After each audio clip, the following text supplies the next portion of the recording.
What is culture? Well, it's natural for people to share certain values, preferences, beliefs and codes. But what happens when we meet people who see things very differently than we do? Well, let's take an example. Let's say you, for instance, are doing business with a Chinese business partner, and during your negotiation with this partner, hear one or several of the following sentences. This question will require further study. It might be difficult.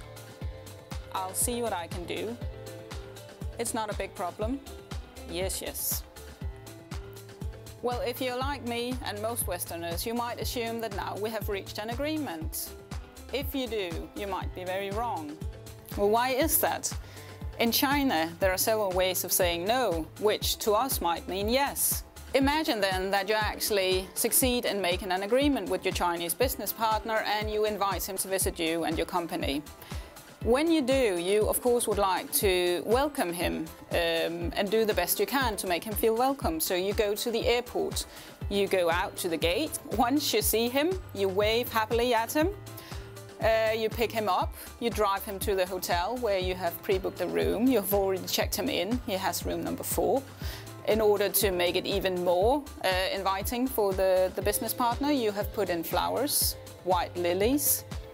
If you have done all of the above, you might actually risk your Chinese business partner to turn around and go right back to China. Because in China, for instance, the waving of hands or the hand gestures can be considered quite rude. So that's a bad start. Then you bring him to a hotel where you have booked the room number 4.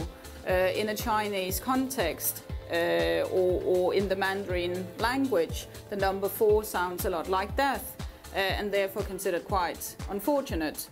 And to top it all off, you've ordered white flowers, which again symbolizes death in a Chinese context. All in all, not the best starting point for a business agreement. You can actually describe culture as a lens through which you see other people, through which you interpret other people.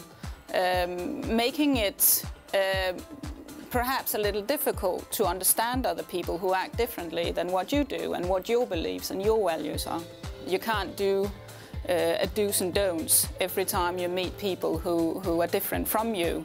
It requires you to develop, some people term it cultural intelligence, your ability to engage with people who are different from you. It requires you to try to put yourself in the other person's shoes, seeing the situation from their point of view. It will help you, it will offer you some tools, and we'll go through certain exercises in which you enhance your ability to view people from their point of view, to understand people from where they're coming from. And we can use the fact that this is a summer school where there are so many international students, so we can use those varieties of cultures and different nationalities to help you develop a more global identity and culture. So if you're looking for a do's and don'ts for doing business in China, you won't get it here. But you'll get something that is much more rewarding and valuable.